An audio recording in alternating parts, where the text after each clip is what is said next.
El político se convierte en estadista cuando empieza a pensar en las próximas generaciones y no en las próximas elecciones. Winston Churchill. Ciudadanos y ciudadanas, sean ustedes bienvenidos a esta rendición de cuentas por parte del asambleísta Vicente Tayano Basante. Como primer punto tenemos Himno Nacional del Ecuador.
Pichincha decora, te aclamaron por siempre, Señora, y vertieron su sangre por ti. Dios miró y aceptó el holocausto, y esa sangre fue germen fecundo, y otros héroes que atónito el mundo, y en su torno a millares surgir. A millares surgir, a millares surgir. Salve, oh patria, mil veces, oh patria, gloria a ti, gloria a ti. Y a tu pecho rebosa, gozo y paz, y a tu pecho rebosa, y tu frente radiosa, más que el sol contemplamos lucir, y tu frente radiosa, más que el sol contemplamos lucir. Muchas gracias, los invitamos a tomar asiento, por favor. Como segundo punto, me permito dar lectura al marco normativo de esta rendición de cuentas. En cumplimiento de la Constitución de la República, que en su artículo 127 consagra que las asambleístas y los asambleístas ejercerán una función pública al servicio del país, actuarán con sentido nacional, serán responsables políticamente ante la sociedad de sus acciones u omisiones en el cumplimiento de sus deberes y atribuciones y estarán obligados a rendir cuentas a sus mandantes. Y acorde a la Ley Orgánica de Participación Ciudadana y Control Social, en su artículo 90 determina que las autoridades del Estado electas o de libre remoción que desarrollen actividades de interés público están obligadas a rendir cuentas sin perjuicio de las responsabilidades que tienen las servidoras y los servidores públicos sobre sus actos u omisiones. En este sentido, el asambleísta Vicente Tayano Basante presenta a sus mandantes las actividades realizadas en el Legislativo en favor de los ecuatorianos y principalmente de la población guayacense. Gracias, María del Carmen. Primero, qué gusto verlo, muchísimas gracias por darse tiempo. Sé que es un día laborable, como María del Carmen lo dijo. Esta es una obligación formal de todos quienes ocupamos un cargo público y sobre todo elección popular. Pero para nosotros, quienes somos parte de la bancada de las 6, la rendición de cuentas es una práctica permanente y lo hacemos más allá de una obligación legal, lo hacemos prácticamente todos los días a través de nuestras comparecencias en medios de comunicación, ahora a través también de todas las plataformas, aplicaciones que manejan redes sociales, pero lo más importante es también hacerlo en la calle. Me da mucho gusto que en esta rendición de cuentas veo muchísimas caras jóvenes, veo también muchísimas caras que han sido parte del proceso de renovación, no quiero hablar de la política de un partido político, sino también de la participación ciudadana, así es que quiero agradecerles también a todos los amigos, a los colegas, a los mandantes que el día de hoy se han dado el tiempo para venir acá. También agradecerle a mi padre, que lo vi por allí, que nos ha querido acompañar, y no puedo empezar esto sin agradecerle a nuestro equipo, al equipo del despacho, al equipo de la bancada, con quienes día a día trabajamos mucho, y ellos son la cara detrás de todos nosotros. Están inclusive muchas horas más que los asambleístas al frente, peleando, pendientes de todo, de que las cosas sucedan, y quiero también agradecerles a ustedes por eso, y que se hayan dado el tiempo también de estar hoy acá en Guayaquil. Más allá de que preparamos una presentación con algunas láminas, porque la ley de participación ciudadana así lo exige, quiero hacer un comentario introductorio. Como muchos de ustedes saben, yo soy abogado, soy profesor universitario y soy un abogado en el ejercicio de mi profesión. Y si bien es cierto, hoy tengo 43 años, desde que tengo 18 años hago política pública. Empecé, como muchos de ustedes, siendo militante de las juventudes del partido, luego tuve la oportunidad de ir escalando, llegué a ser concejal de Guayaquil, secretario de la administración municipal, fui secretario del Congreso, fui diputado, fui asambleísta, luego vine a gerenciar una empresa pública un tiempo en mi ciudad, y había tomado una decisión. Dije, nunca más voy a regresar a un congreso, nunca más voy a regresar a una asamblea, porque en la última que yo participé, el periodo 2017-2020, literalmente sentí que estaba perdiendo mi tiempo. Discusiones inertes, la política le había ganado a los problemas del país que nunca se discutieron en esa asamblea. Si bien es cierto, la bancada de las 6 era una bancada bastante minoritaria, a duras penas, como decimos por allí, llegamos a ser bloque, y luego tuvimos algunas bajas en el camino, y es cuando fui sintiendo lo feo de la política, que seguramente les pasa. Andrés, gracias por venir, nos acompaña Andrés Briones, compañero legislador también, quien alterna conmigo en la Asamblea Nacional.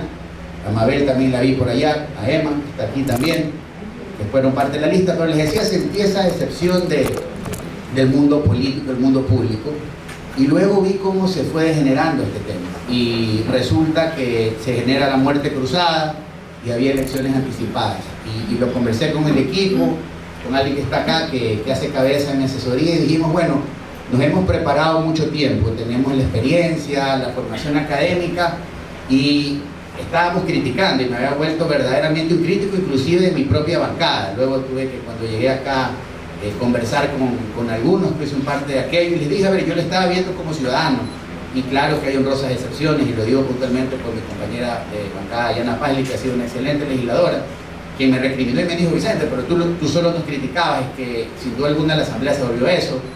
Y entendí que si me había formado, si había tenido la capacidad de haber ganado unas cuantas elecciones, y sobre todo tenía ya la experiencia, decidí ser candidato para aportar. La asamblea, todos vimos en lo que se convirtió. Creo que era un espacio de bloqueo, de pugna. Por ahí hay alguno que seguramente hoy se está retorciendo porque pudimos ganar la elección, al que el sueldo no le alcanzaba. Por ahí había otra que mandaba a robar, y tengo que decirlo porque probablemente esta sea mi última rendición de cuentas como legislador, y creo que esas cosas me motivaron, vamos a aportar, y desde allí lo hemos hecho. Entonces conformamos la bancada, les estoy contando esta historia. Llegamos a la asamblea, y gracias al respaldo del equipo que está acá, la confianza del abogado Nebot y sobre todo mis compañeros, tuve la responsabilidad del encargo de ser designado coordinador de la bancada, y desde allí hemos venido trabajando en lo que les voy a presentar, porque lo que ustedes van a ver no solo es el trabajo de Vicente Tallano, es el trabajo de 17 legisladores, éramos 18, hoy somos 17, pero es un trabajo de todos los días, conscientes de la primera cosa, que teníamos que no solo elevarle el nivel a la Asamblea Nacional desde nuestras intervenciones como legisladores, sino tender un puente real con la ciudadanía, escucharlos y hacer una agenda de trabajo que esté conectada con las cosas que a ustedes les preocupan, que yo sé que me van a decir la seguridad.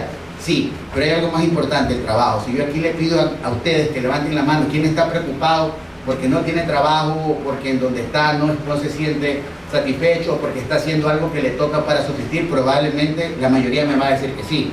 Estamos claros que ese es nuestro primer compromiso, y hacia allá he encaminado mis esfuerzos puntualmente en seguridad y en trabajo en estos meses. Sí, esta es una rendición de cuentas legal de un periodo de mes y medio, porque hay que hacerlo anualmente, y nosotros llegamos al Parlamento el 17 de noviembre del 2023, y hoy ya nos encontramos prácticamente a finales de marzo. Pero lo que hicimos fue establecer una agenda de trabajo clara con 3 ejes fundamentales. El primero, en seguridad. Y en seguridad presentamos con la bancada, con mi intervención, yo soy integrante de la Comisión de Justicia y Estructura del Estado, la que hace las leyes duras. Y tuvimos una pelea durísima para llevar adelante una reforma penal que aún no ha podido salir adelante. Hay algunas coincidencias en los temas que la Asamblea Nacional está tratando en esta reforma con las acertadas propuestas del presidente de la República de reforma.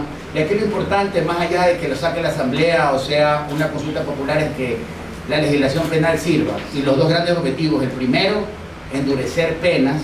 El momento nos llama a endurecer penas. Como profesor de Derecho Penal siempre fui crítico al endurecimiento de penas, pero creo que la crisis y el fondo que tocamos en seguridad, que lo vimos el 8 y el 9 de enero de este año, nos llevaba a eso. El objetivo tenía endurecer penas, revisar algunas conductas, algunos tipos penales que estaban siendo utilizados, mal utilizados por los abogados de los delincuentes para recuperar su libertad.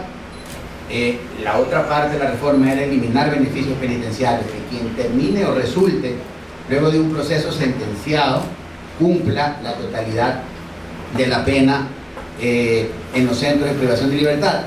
Y eso es parte del tema, y hay algo pendiente que está propuesto, está planteado, lo he dejado ya presentado en la Comisión de Justicia, más allá de que tengo que irlo a defender en la Comisión de Derechos de los Niños. Yo estoy absolutamente convencido que tenemos que revisar la edad para sancionar a los adolescentes infractores. En este país, un menor de edad que comete un delito es considerado como un adolescente infractor, y hoy puede ser sancionado con un tiempo corto de privación de libertad, que se llama una medida de internamiento entre los 12 y los 17 años. Lamentablemente la crisis del país, la descomposición social, nos ha llevado a que hoy tengamos escuelas de gatilleros, que tengamos niños de 14, 15, 17 años quitándonos la vida. Se volvieron mano de obra de las bandas del crimen organizado, porque le decían: ven, mata, ahí están 200, 300, 400 dólares, no vas a ir preso si no vas a salir en 2 años. Yo creo que ese tiene que ser uno de los aportes que tenemos que darle al país. Yo estoy proponiendo que la edad de sanción suba a los 16, y quien comete un delito entre 16 y 17 años, o antes de los 18, y tiene la decisión de matar a alguien y quitarle la vida, pues tiene que ser sancionado con la misma dureza por la sociedad. Eso en cuanto en materia de seguridad. Como ustedes ven allí en la lámina, tengo que referirme porque esto está siendo, gracias Dani por venir, esto está siendo grabado. Bueno, ahí hay una breve descripción. Soy representante, debí haber empezado por aquello, soy representante por el Distrito 2 de la provincia de Guaya, fundamentalmente el noroeste de Guayaquil. Ostento la calidad de coordinador de la bancada del Partido Social Cristiano, soy integrante de la Comisión Permanente de Justicia y Estructura del Estado, y también soy el jefe de la delegación de la Asamblea Nacional ante los estamentos internacionales. Esa es una delegación que recibí por parte del señor presidente. Ahora, en cuanto a la actividad legislativa, decía que esto es un corto periodo, por si acaso, desde el 17 de noviembre hasta el 31 de diciembre. Participé en 22 sesiones, ahí está claramente el periodo en el que he participado en esas sesiones. Cuando hablo de participar me refiero a pedidos de palabra, me refiero a intervenciones, fundamentalmente en debate de reforma de ley, a lo que me acabo de referir, a los temas penales, y sin duda alguna se dio en ese trayecto algunas intervenciones políticas, la continuación del juicio político al expresidente Lazo, y una serie de temas. Ya en la Comisión de Justicia y Estructura del Estado, en ese periodo tuvimos 10 sesiones. Nosotros laboramos lunes, miércoles y viernes, generalmente lunes y viernes de manera semipresencial o telemática, y los días miércoles lo hacemos de manera presencial en el Pleno de la Asamblea.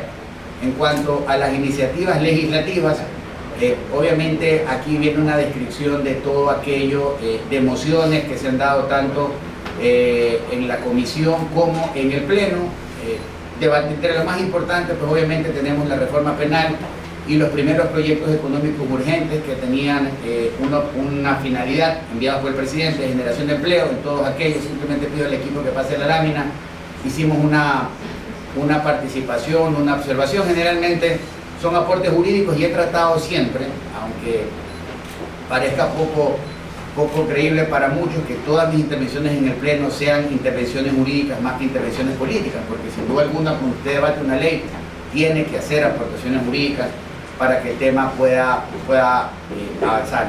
Hoy estamos continuando en este tema. De hecho, todos estos temas que ustedes están viendo acá y que son parte de la presentación, muchos de ellos, no todos, muchos de ellos hoy siguen siendo parte del trámite durante estos meses. En cuanto a los resultados legislativos producto de estas mociones, primera ley aprobada, ley orgánica para la igualdad salarial entre hombres y mujeres.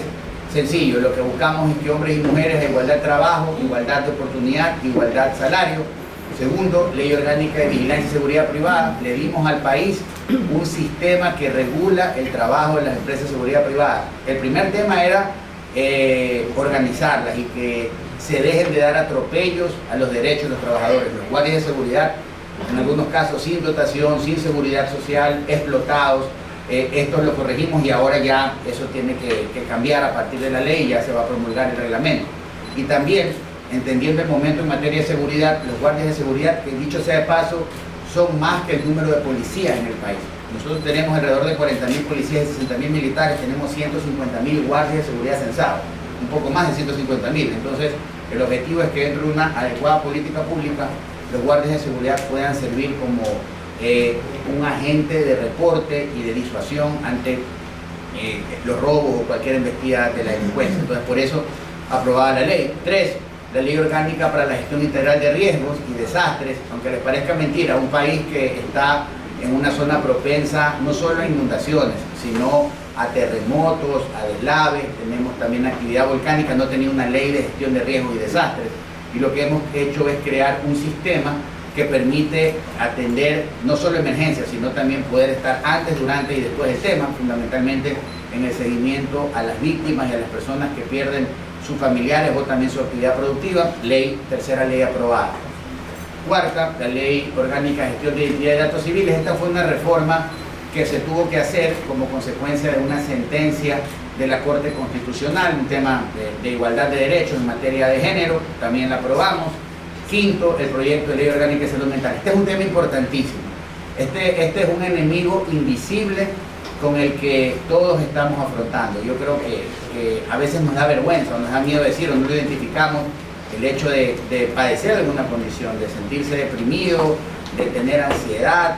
Y creo que ustedes han podido ver en las redes sociales. De hecho, la semana pasada, una de las noticias que me impactó fue un chico que fue rescatado en Quito, iba a ir afuera de un puente. La semana pasada un funcionario legislativo se ahorcó en la terraza de la Asamblea Nacional, y eso pasa a diario, pasa en las casas. Le decía que es un enemigo invisible porque a veces no lo vemos venir, no lo identificamos o nos da vergüenza, y lo peor del caso es que cuando ya sabemos que lo tenemos, no tenemos a dónde ir, porque la seguridad social no hay oferta psiquiátrica, solo psicológica tarde o nunca. Exactamente igual en la red del Ministerio de Salud Pública. Por ahí algo ha querido hacer la Municipalidad de Guayaquil en una gestión pasada, y entiendo que esta también lo ha retomado, pero tener una ley nos va a permitir que el Estado tenga ahora sí la obligatoriedad de poder atender los problemas de salud mental, y creo que esta sin duda una de las mejores leyes y los mejores aportes que vamos a poder hacer en este periodo legislativo corto de 16 meses, que termina en mayo del próximo año. La sexta ley, esta es la que les decía, esta fue aprobada en diciembre, el primer económico urgente del presidente de la República, fue aprobada por más de 100 votos. Y quiero también precisar aquí algo. Si algo ha cambiado en esta asamblea, la que le hemos denominado la nueva asamblea, es precisamente que más allá de las diferencias políticas y conceptuales que tenemos, y de suyo las seguimos teniendo prácticamente todos los días, hemos podido procesar esas diferencias, manejar los acuerdos y trabajar de la mano del Ejecutivo. Y esta ley fue la primera ley que aprobamos respaldando la iniciativa del presidente de la República. Hemos aprobado 4 económicos urgentes. Hoy precisamente estamos debatiendo el quinto, que busca fomentos en materia de turismo, y creo que eso es lo correcto, y para muchos extraño, y muchos satanizaban el poder haber llegado a un entendimiento con otras fuerzas políticas. Y es que no era un entendimiento político, nunca lo han entendido así. Era un acuerdo de trabajo por el país que nos ha permitido tener una agenda legislativa que ya tiene 13 leyes y que tiene 5 económicos urgentes del Ejecutivo. Ahora, nosotros estamos generando todas las herramientas para que el Ejecutivo funcione y empiece a resolver nuestros problemas, sobre todo lo de trabajo, a lo que me voy a referir más adelante.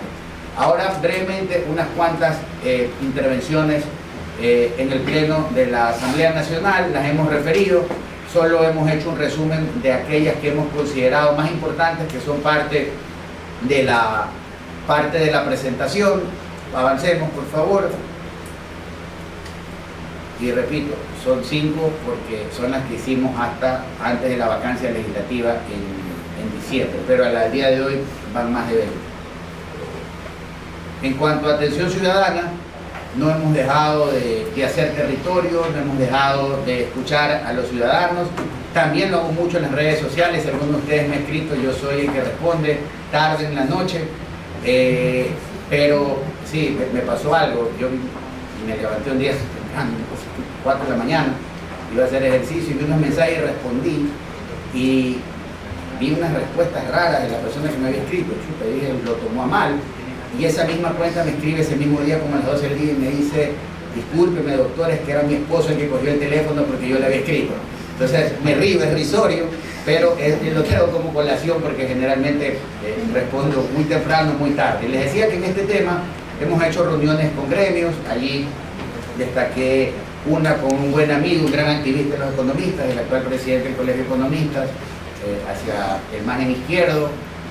Las que ustedes ven con la computadora han sido encuentros digitales, he participado en algunos como académico, pues siempre me invitan a charlas, a procesos de formación. Las otras las hemos dado en territorio. Yo soy colaborador también de una fundación que se llama Vida y Transformación, que tiene 2 grandes objetivos. El primero, generar capacitaciones para darle libertad económica a las personas, pero fundamentalmente a las mujeres. Y un segundo objetivo que ya lo vamos a empezar a cumplir desde mayo, que es brindar asistencia legal a las víctimas de violencia de género, porque creo que es importante hacer eso. Así es que quien quiera ser voluntario, lo invito y le pido por favor que escriba en las redes. Vamos a tener una oficina acá en el centro para poder hacer asistencia legal, gratuita, porque creemos que es importante, y eso también nos permite estar conectados con el ciudadano. Por ahí ustedes ven algunas imágenes. Fui invitado con Dayana a participar en Chone, con todo el sector productivo, agropecuario, pesquero, camaronero, acuicultor de la provincia de Manabí. Otras son reuniones en el distrito 2, en territorio. Destaco estas las más importantes porque fueron las masivas, y de ahí pues obviamente también, como les digo, he tenido bastante interacción a través de las aplicaciones, inclusive también del WhatsApp, con muchos ciudadanos que han ido a presentar pues sus problemáticas, sus quejas, y hemos tratado de estar a la altura y de atenderlas en la medida de nuestras competencias. Ahora, en cuanto a las presencias en medios, pues ha sido en ese periodo, como les digo, intenso. Radio, televisión. Las que dicen televisión pues han sido entrevistas en espacios como los que tienen algunos noticieros importantes en la mañana, de esos que a uno le dan 15 minutos para preguntarle lo que quieren y luego sacar otra parte, pero bueno, es parte del tema. En medios digitales igual, en prensa escrita han sido dos notas de prensa más que personales sobre la visión de la bancada, una en Diario Expreso, otra en Diario El Universo, y también tuve la oportunidad de, por la reforma penal, ser parte de una entrevista con una cadena importante del exterior. Y esto lo hacemos, creo que esto es lo que hacemos con mayor recurrencia, el poder hacer comparecencias en medios de comunicación. En las redes publicamos poco, yo sé que ustedes quieren ver otra cosa, quieren ver trabajo, y algo más. Tenemos otra lámina. Ok, y finalmente 2 comentarios. Yo creo que el momento que vivimos como país es muy complicado, y que todos tenemos que hacer algo y podemos hacer algo para que la cosa cambie, y hay que involucrarse. Yo les conté y empecé esta rendición de cuentas contándoles mi decisión de por qué decidí ser candidato a la Asamblea, y gracias al respaldo de ustedes y de un poco más de 100.000 guayaquileños pudimos llegar a la Asamblea Nacional precisamente para hacer eso, para no solo ser parte. Ahí están algunos videos de la bancada. Guillermo, gracias, aquí está nuestro jefe de equipo de prensa de la bancada. Pudimos ser parte de este tema y estamos en esto. Hay un compromiso de liderar el recambio en la forma de ver la actividad pública en el país, en la política y también al interior de mi organización política. Creo que hoy más que nunca necesitamos la experiencia y la capacidad de nuestro líder, de quienes tienen un camino avanzado. Creo que tenemos que abrir camino para quienes son y siguen siendo parte del proceso, pero fundamentalmente el desafío está en que ustedes, en que la ciudadanía, pero fundamentalmente los jóvenes lideren esto, lideren el cambio, sean parte del proceso, que cuenten con nuestro acompañamiento, que cuenten con nuestra apertura más allá de la organización política, más allá de los números y las ideologías, porque ahorita es momento de sumar capacidades.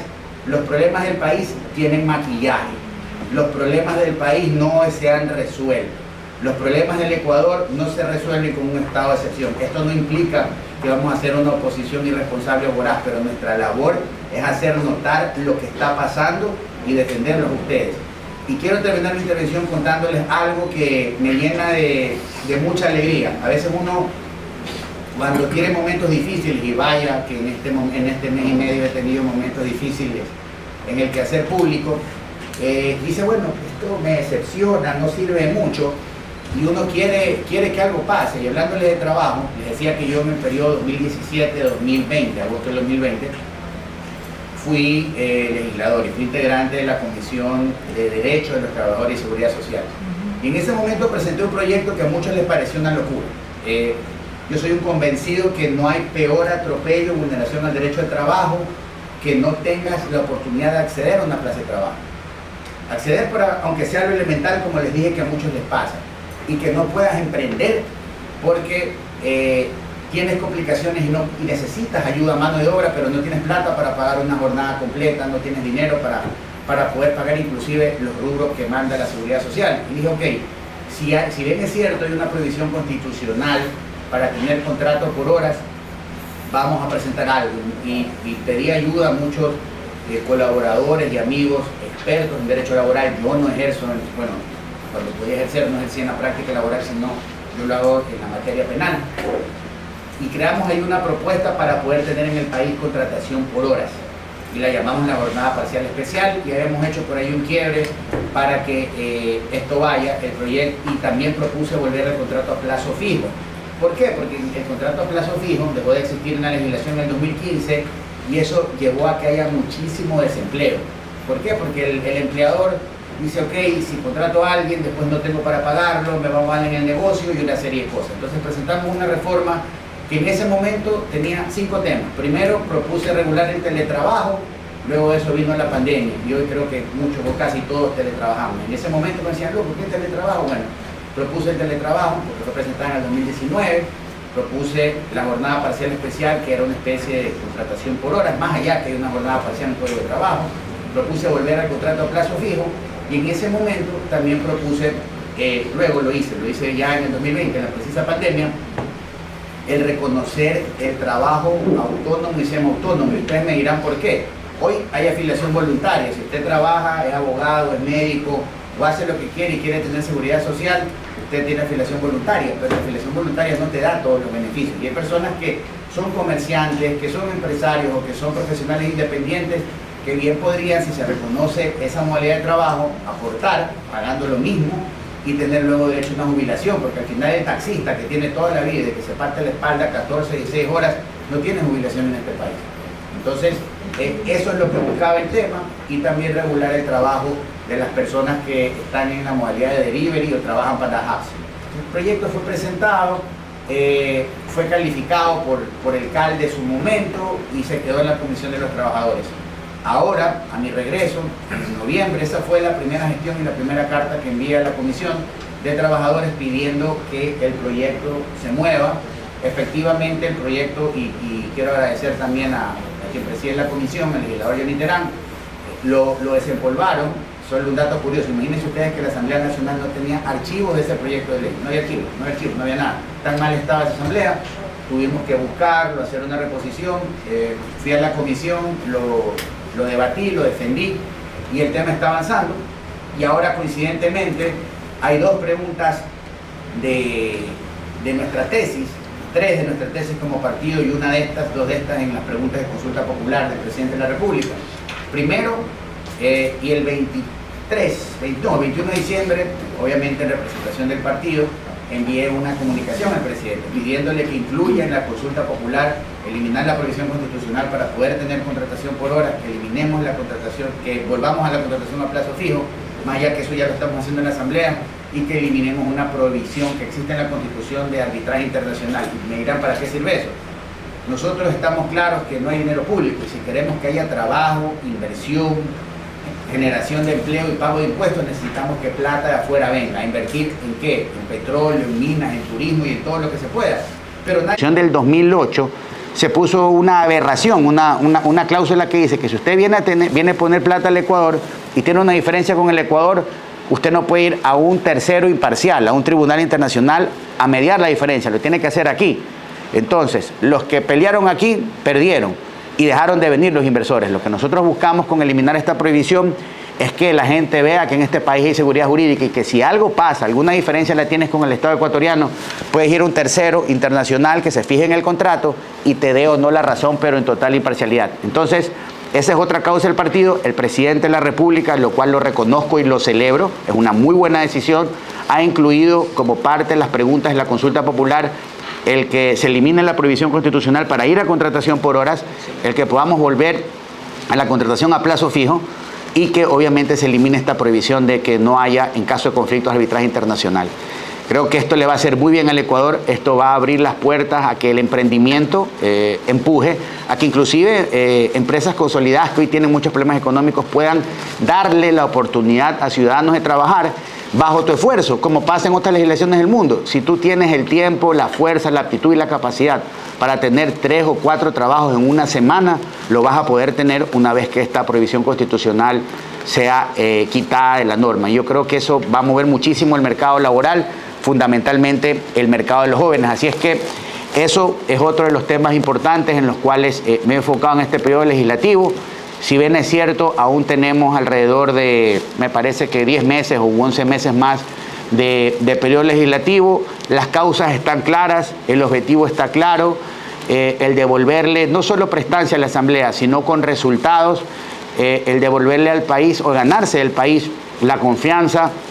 Y desde la bancada legislativa que coordino, tenemos un muy buen grupo, tenemos legisladores de todas las provincias, de Napo, de Sucumbíos, de Loro, de Esmeraldas, de Pichincha, volvimos a tener legislador en Pichincha, en Santo Domingo, tenemos una legislatura nacional, el presidente Kronfle es de nuestras filas, y hay una agenda clara, una agenda marcada que nos va a permitir cumplir esos postulados que siempre hemos venido defendiendo no como organización política, sino como una idea. Al final del día, los partidos políticos son y deben ser una plataforma de pensamiento para que las necesidades dejen de ser tales y se resuelvan, y eso lo estamos haciendo.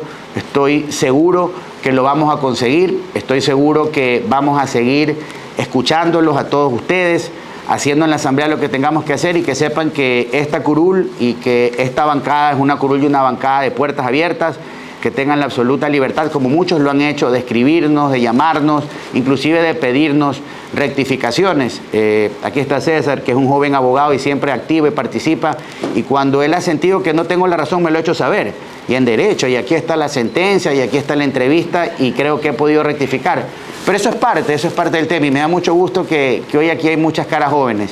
No hay que perder la esperanza, hay que hacer cosas todos los días para que las cosas cambien, y eso es lo que nosotros y lo hacemos, y a título personal lo intento hacer todos los días desde la Asamblea Nacional, y lo hacemos con la total libertad, lejos de pensar o con cálculos políticos. Si bien es cierto, me parece que en 10 meses vamos a tener un proceso electoral, todas las decisiones que la bancada las ha tomado, no las tomamos en función de un cálculo político, han sido duras, y también las decisiones a título personal también han sido tomadas de esa manera, porque en mi caso yo tengo una decisión tomada.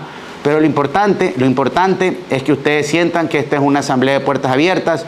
Me da mucho gusto que nos haya recibido en la Casa Legislativa de la provincia, que está aquí en Guayaquil. Era hora de activarlas. Aquí tenemos un despacho, aquí siempre hay alguien de mi equipo de trabajo de manera permanente, cuando ustedes requieran, porque muchos de ustedes son líderes de sus colectividades, de sus gremios. Había Consuelito aquí de Bastión, del taxi popular, de Bastión Popular, que sientan la total libertad de que aquí van a ser escuchados y que sus problemas y sus inquietudes van a ser procesadas, y vamos a hacer todo lo posible dentro de nuestra competencia para que sean resueltas. Así es que hay aún mucho camino por recorrer.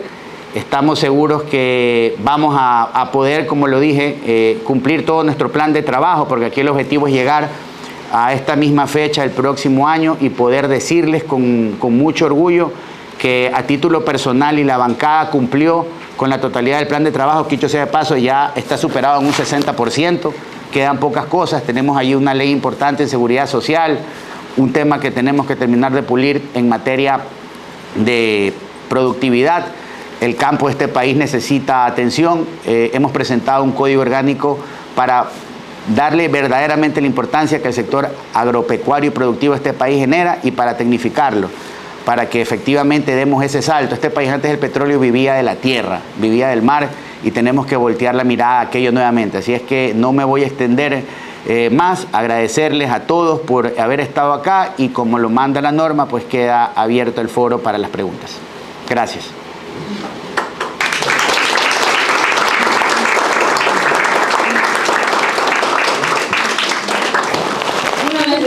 El informe de rendición de cuentas, damos paso a la etapa de deliberación pública, donde aperturamos un espacio para preguntas, comentarios de sugerencias. Al final del presidente levantan la mano, les damos el micrófono y tienen la palabra.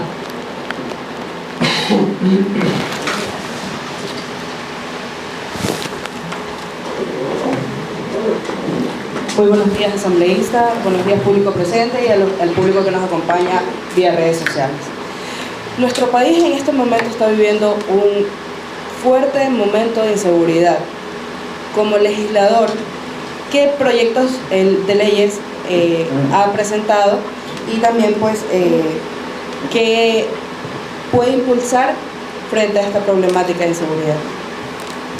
Muchas gracias por la pregunta. Y lo decía en la presentación. Primero, la propuesta de reforma al Código Orgánico Integral Penal, en la forma como le expliqué, ¿no? Revisar los tipos penales, endurecer penas, y lo hago todos los días. De hecho, antes de venir acá, estaba en sesión de la Comisión de Justicia. Hay que marcarle el paso a los jueces y a los fiscales, no meternos en el trabajo de los jueces y fiscales, no tratar de hacer algo como muchos lo malentendieron, de quitar a uno y poner a otro, porque esto no se trata de eso, se trata de que las cosas vayan para mejor. Y eso es lo que he hecho, tratar de que presenten estadísticas. Voy a hacer probablemente la presentación de un juicio político, abocarles el Consejo de la Judicatura, porque creo que la justicia de este país está tocando fondo.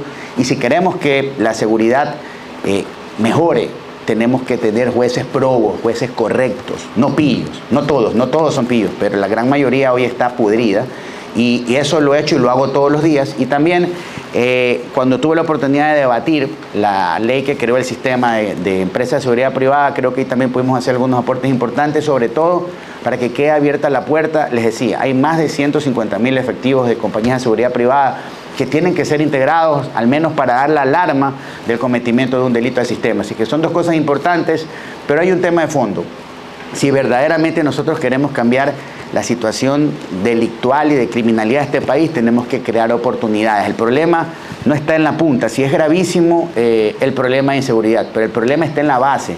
Hay que recuperar los espacios públicos con el Ejecutivo, con el Ministerio de Deportes, con los gobiernos locales. Tenemos que generar crédito para emprender. Tenemos que hacer reformas como la de la contratación por horas para que haya oportunidades. No estoy justificando por si acaso la criminalidad en la falta de oportunidades, pero tenemos que decirnos la verdad. Hay mucha gente que hoy está delinquiendo porque no tiene que comer, y lamentablemente las cárceles están llenas de aquellos y no están llenas de los que tienen que estar presos. Entonces, eso lo hemos hecho en seguridad. Hay muchísimo por hacer, pero estamos en el camino. Gracias.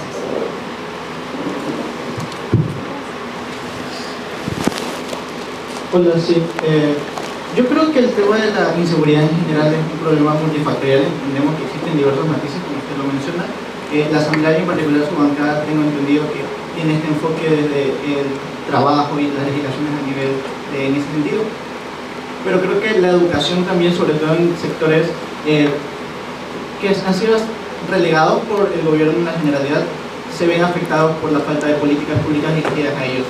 ¿Cuál es la perspectiva de su bancada y usted como legislador para tratar de solucionar ese problema?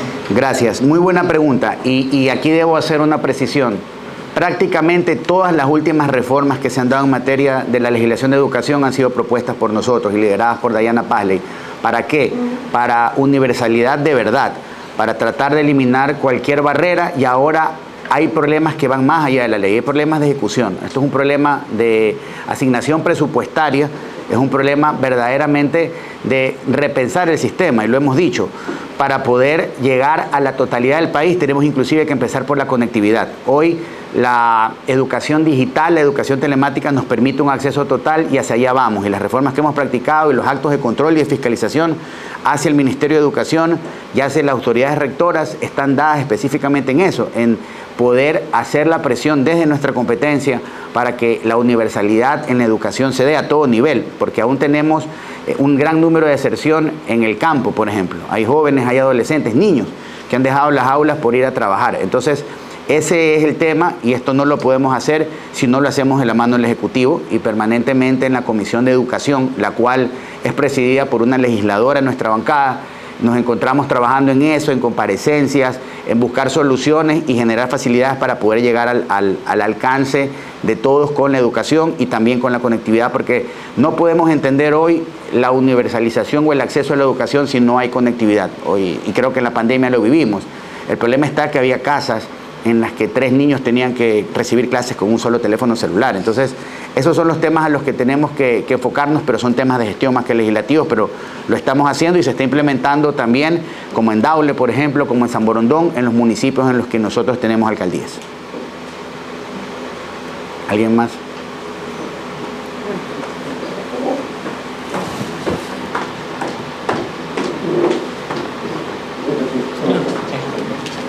¿Qué tal, doctor? Buenos días. Rubén la saluda. Aquí todo el personal presente. Muchas gracias. Hola. Doctor, una consulta. Nosotros, bueno, yo como emprendedor, ¿sí? La generación de empleo en nuestro país se estanca por las posibilidades que hay en la contratación laboral, ¿verdad? En su gestión, como asambleísta, ¿qué reformas en materia laboral han impulsado para crear nuevas modalidades de contratación en beneficio de los ecuatorianos? Rubén, primero muchas gracias por asistir con tus amigos y gracias por la pregunta. Lo decía, 2 temas fundamentales: volver al contrato a plazo fijo.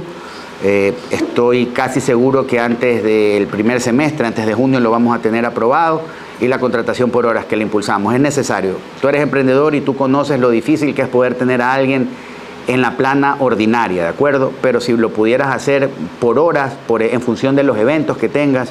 Rubén, más allá de trabajar, lo conozco hace algún tiempo y lo conocí precisamente por su pasión, más no por su oficio. Él trabaja en las telecomunicaciones, pero él es un gran parrillero.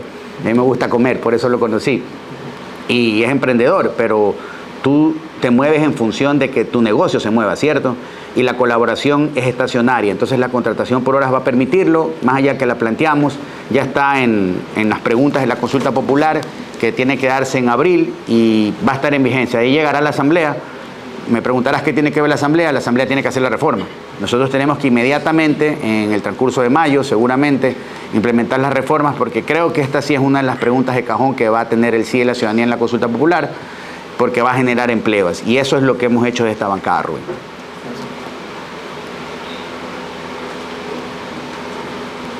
Hola, legislador.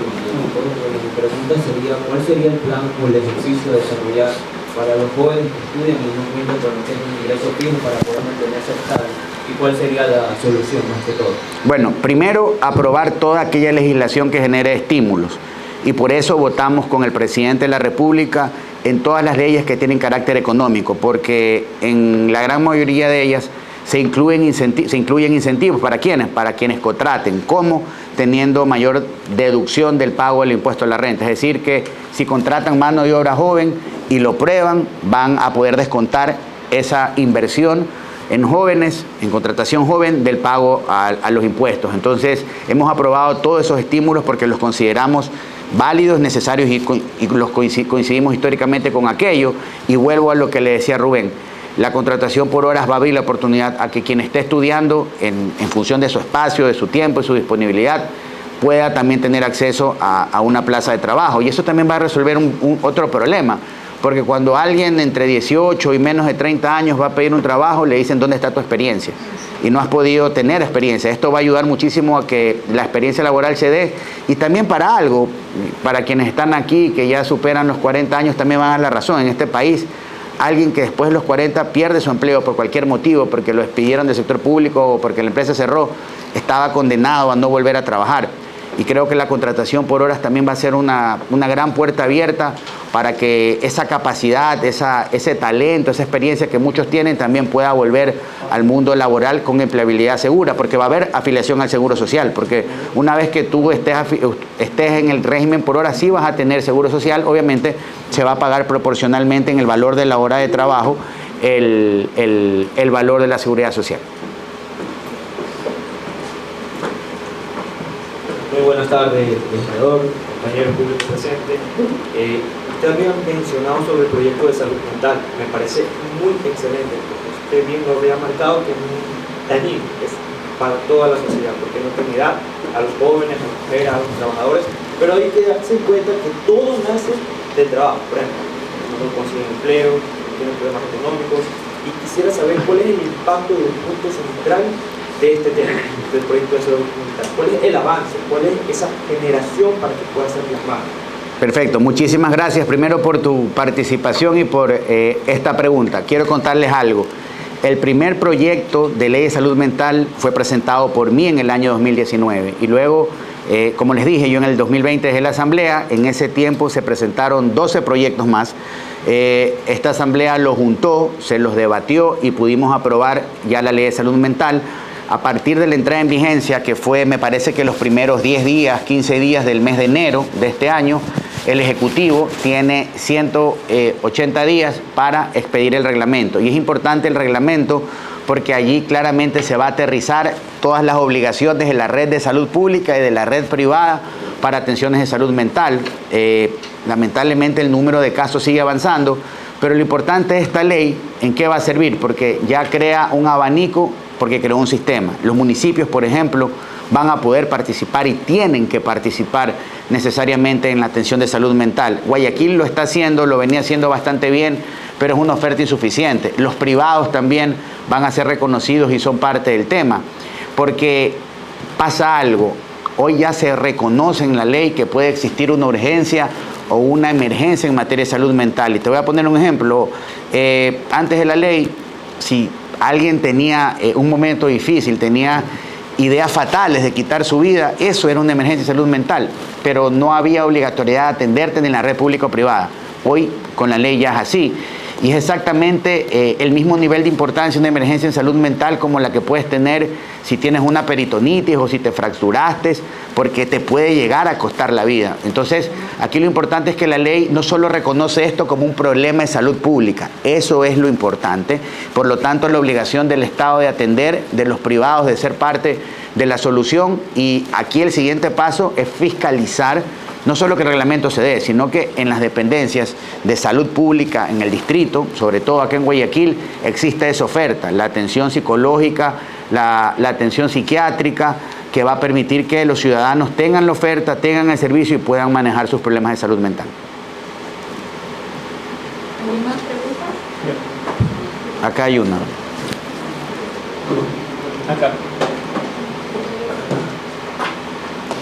Buenos días, doctor Tayano. Bueno, mi pregunta, doctor, refiriéndose al tema de desempleo, ya algunos compañeros ya lo dijeron, solo nomás, quisiera saber si desde la Asamblea, como usted sabe, hay bastantes padres de familia y madres de familia pasados los 25 años, como usted me dijo que no le dan trabajo y todo eso. En mi sector, a lo menos hay bastantes madres de familia que desean trabajar, padres de familia que también desean trabajar, pero lamentablemente los gobiernos de turno no los han ayudado. Sí, y en el tema también de lo que es el consumo, como usted sabe que en ciertos sectores rurales, como por ejemplo en el sector Lomas de la Florida y otros sectores aledaños, hay tantos jóvenes adictos a esta denominada H y otras drogas derivadas. No sé, los gobiernos nombraron clínicas de desintoxicación que lo iban a hacer, pero hasta la fecha no han hecho nada por esos jóvenes y está bastante perdida es la juventud, que han llegado con ofertas de trabajo, ciertos candidatos comprometidos y los jóvenes se siguen sumergiendo en las drogas, mi estimado doctor. No sé si desde la Asamblea usted pueda hacer una reforma para rescatar a esos jóvenes. Muchas gracias. Gracias, Francisco. Gracias por tu participación. Francisco es un activista social del noroeste de Guayaquil, de Lomas de la Florida, una zona hoy bastante caliente, como se dice por allí, complicada, queda de la perimetral hacia el oeste. Y sí, vamos de atrás para adelante. Lamentablemente, malas decisiones nos llevaron a que tengamos en este país permisibilidad con el porte y el consumo de sustancias. Me refiero a marihuana, H, heroína, cocaína, etc. Una tabla que conceptualmente tal vez quería hacer justicia, el reconocer que las personas que tenían una adicción tienen un problema, una enfermedad, tuvieran la facilidad de vivir su vida de acuerdo a esa realidad, pero eso fue mal utilizado por los grupos delictivos y vieron una oportunidad de negocio en aquello, y desde el 2014 para acá las calles se inundaron, y esa nueva modalidad del microtráfico pues creo que inundó las calles, y con eso hemos perdido muchísimas vidas, sueños, etcétera, porque no solo porque murieron, sino que algunos están literalmente muertos en vida, y el Estado ecuatoriano está en deuda en función de aquello. Muy poco se ha podido hacer. De hecho, recién en este gobierno se tomó la decisión, creo yo acertada, aunque fue cuestionada, más allá que fue mal tomada, porque en la práctica está mal tomada, de haber eliminado la tabla de umbrales, la que permitía las cantidades. El problema sigue siendo el mismo. Yo creo que hay que empezar de lo de fondo, y esto tiene que ver con el tema de la ley de salud mental, porque también las adicciones están vinculadas a lo de esta ley, y aquí lo que tenemos que hacer es empujar que la atención pública sirva, pero no va a haber centros de desintoxicación que alcancen. En la ciudad y en la provincia creo que ni siquiera hay capacidad para más de 120 camas, es decir, 120 personas que podrían estar internadas, porque no sé si ustedes lo conocen, pero cuando alguien padece una adicción, hay varias formas de tratar, pero cuando el tema es crítico tiene que haber internamiento por algunas semanas o por algunos meses. Entonces la oferta del Estado es muy poca, y es allí cuando la ayuda psicológica y cuando las oportunidades tienen que estar. Desde lo privado hay que hacerlo, nosotros lo estamos haciendo, y por eso la razón de ser de la Fundación, para también crear espacios, crear oportunidades para quienes no tienen el tema, y también precisamente para poder trabajar en la salud mental. Hay algunos voluntarios que están trabajando en algo para poder también nosotros generar una especie de ayuda complementaria, que es lo que tenemos que hacer. La tabla está eliminada, ya legislativamente no hay nada más que hacer sino encargarnos que el Estado cumpla su rol. Y la misma pregunta, miren, qué reiterativa la inquietud del trabajo y de la falta de oportunidades. Lo mismo, Francisco. Nosotros hemos aprobado todo aquello que consideramos bueno como un incentivo, más allá de las diferencias, para que se creen oportunidades y se contrate a la gente, para que venga el dinero y para que existan modalidades contractuales, y a partir ya de la entrada en vigencia del plazo fijo y de la contratación por horas, ya no existan excusas para no poder contratar a alguien. Entonces, pero lo importante, tenemos también que pensar en el emprendedor, en ese empresario medio, pequeño, inclusive en el grande. Hay que darle condiciones, hay que darle seguridad jurídica y crédito. Quienes están en este salón, y creo que la gran mayoría me va a decir, yo quería hacer algo por cuenta propia, yo quería emprender, saben lo difícil que es tener capital de inicio, saben lo difícil que es poder inclusive tener un crédito, porque te piden garantías, te piden cosas que no vas a cumplir. Hacia allá es donde tenemos que trabajar, desde la banca pública, desde el banco público, para que se genere capital. Hay una ley de emprendimiento que está en vigencia desde el año 2020, que no ha funcionado, pero esperemos que este Ejecutivo pueda poner la oferta de créditos para poder dar capital de trabajo. Yo mucho lo dije en la campaña, yo creo que tenemos que vender activos improductivos del Estado, como por ejemplo el Banco del Pacífico, que puede costar $1.000 millones, y esos $1.000 millones pueden ser distribuidos en tres tramos de 300 millones a partir del 24, 25 y 26, para 300 millones colocarlos en crédito para emprendimiento, y no regalando la plata, no, dando un año de gracia con una tabla en razón de lo que el mercado demande a la baja, porque hoy el crédito, el microcrédito está sobre el 20%, creo que sí, ¿verdad? Es muy caro. Entonces hacia allá, esa es una salida, y tenemos que empujar para que esto ocurra, para que quien quiera emprender por cuenta propia pueda tener acceso al crédito, que lo pague, no debe ser dinero regalado, y con una única condición, que por lo menos pruebe que ha contratado una plaza de empleo. Eso está escrito, lo hemos trabajado, va más allá de una ley, y esperamos poder tener en el Ejecutivo el eco necesario. Mi nombre es César Terán, igual que todos ustedes he escuchado con bastante atención esta rendición de cuentas, y la verdad, yo sé que las comparaciones son realmente malas, pero vale la pena hacer comparaciones. y es que hemos visto todos con indignación cómo las anteriores asambleas no han tratado proyectos que realmente atiendan las necesidades de la ciudadanía. Y eso hoy en día como ciudadano veo a través de esta bancada que siempre ha buscado reformar leyes en función a la seguridad, al trabajo, a la seguridad social. Y eso es positivo, porque esas son las necesidades que tenemos todos los días.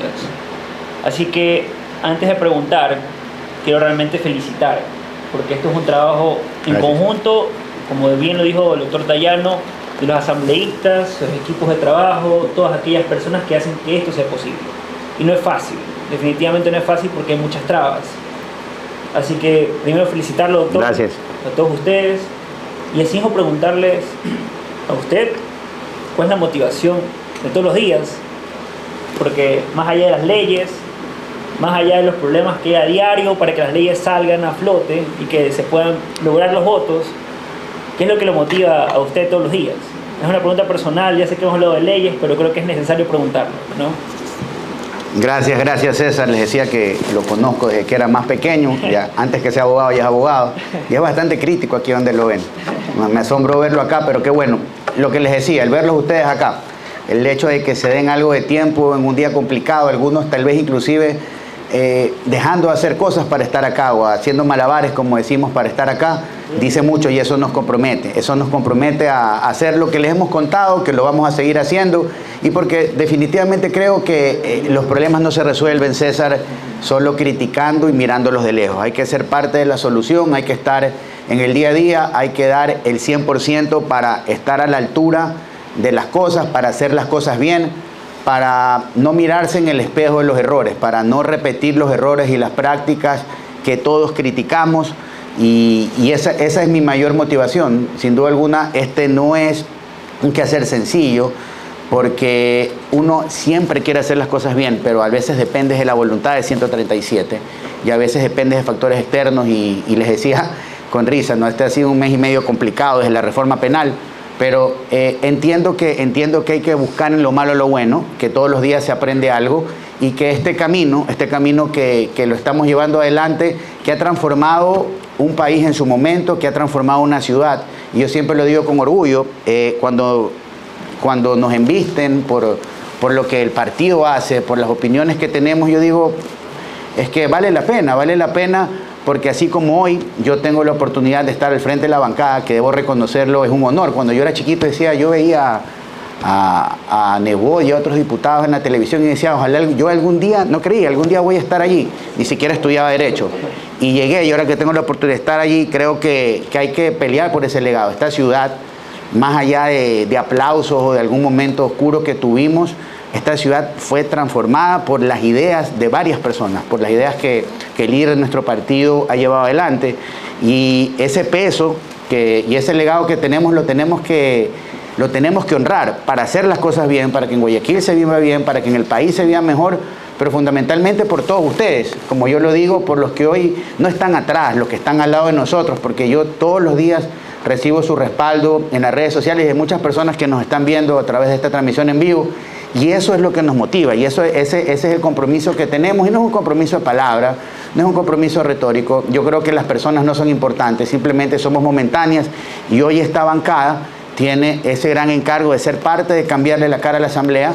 Somos muchos, bastante jóvenes, creo que somos parte de una nueva generación del partido, aunque nos vean aquí un poco cansados, y estaba viendo algunas imágenes allí, vi la foto de la campaña y vi las fotos en las curules, estoy terrible, ¿no? En 3 meses el golpe ha sido fuerte, pero vale la pena, creo que lo estamos consiguiendo, y quiero cerrar esta intervención agradeciéndoles a todos por su tiempo. Tal vez ha sido un poquito larga, creo que han habido preguntas interesantes, diciéndoles que el compromiso está acá, que contamos por ustedes, que sigan activando, que sigan cuestionando sobre todo, que nosotros van a tener una voz activa para poder también hacerlos escuchar, y que ustedes sean escuchados de manera real en la Asamblea, que en este momento es nuestro espacio, que nuestro momento es nuestro ámbito de trabajo, y que muy pronto lo que estamos haciendo en la Asamblea lo vamos a hacer por Guayaquil, lo vamos a hacer por la provincia, y también estoy seguro que junto a Ian Topic lo vamos a hacer por el Ecuador. Muchísimas gracias.